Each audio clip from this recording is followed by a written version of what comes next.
Arestado sa buy-bust operation sa Quezon City ang isang lalaki dahil sa pagbebenta umano ng droga. Itinanggi naman ng suspect ang paratang. May unang balita si James Agustin.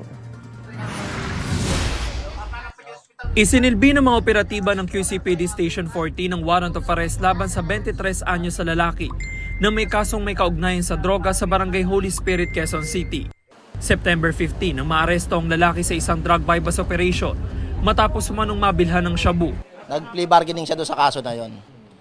Ngayon, pagbigyan siya ng makapag-probation, nakapag-piyansa siya.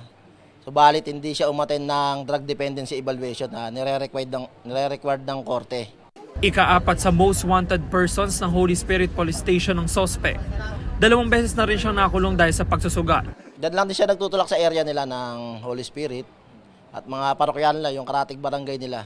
May katabing barangay na malapit lang yung Barangay Commonwealth. Hindi po totoo yun, sir, na nagbibenta ako, sir. Talagang nadaanan lang po ako ng mga kapulisan natin, sir.